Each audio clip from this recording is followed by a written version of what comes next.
So let's begin with the first topic of this debate, purchasing power, cost of living. Prices are spiraling upwards, especially during the war in Ukraine. The French people see it when they're shopping, when they put fuel in their cars or pay their energy bills. Marine Le Pen, you can speak first. Inflation that is likely to be established over time. What will you do in practical terms to help the French people? First of all, I have to act as the spokesman, the spokesperson for the French people. Together with your government, I heard you praise yourselves for increasing purchasing power for the French people, but all I hear from the French is that their purchasing power has gone down, that they can't make ends meet, that they're having a hard time, that they're struggling, and 70% of the French population believe that they have lost purchasing power over the past 5 years. So you have made choices. The carbon tax, for example, has increased the price of gasoline. You have chosen to reduce handouts that were so key to helping the French.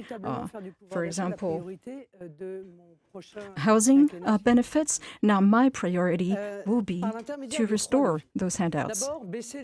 And there are three drivers. For example, I will reduce unavoidable expenditure, and this means reducing taxes. My proposition is to sustainably reduce those taxes, not via checks, vouchers, or rationing. Reduce VAT on all energy prices. Reduce VAT from 20% to 5.5% because I do believe that energy is a commodity. So this means electricity, gas, fuel, diesel. So 12 billion euros will be returned to the French people. I will also restore their purchasing power by reducing taxes. The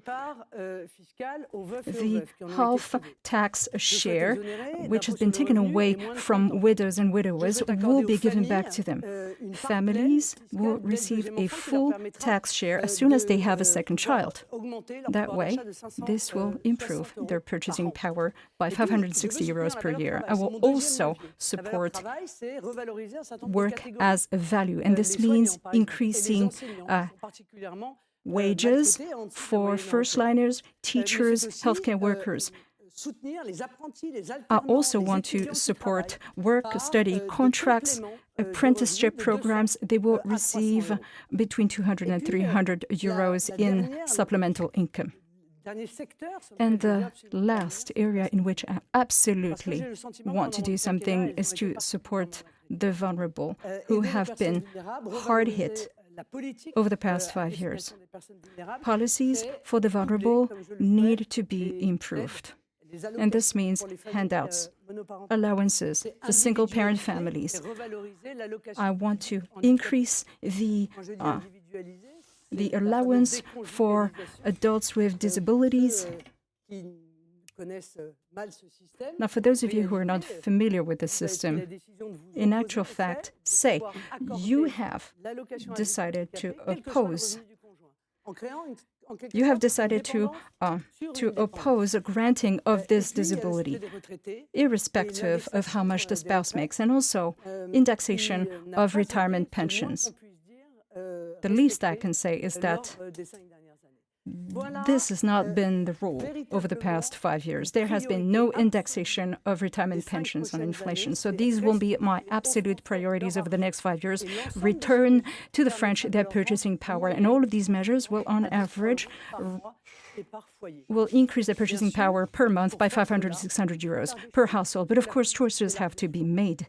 Politics is all about making choices, and I'm making choices. I choose to generate savings on superfluous expenditure or harmful expenditure. When money slips through our fingers because nobody has ever done anything about it.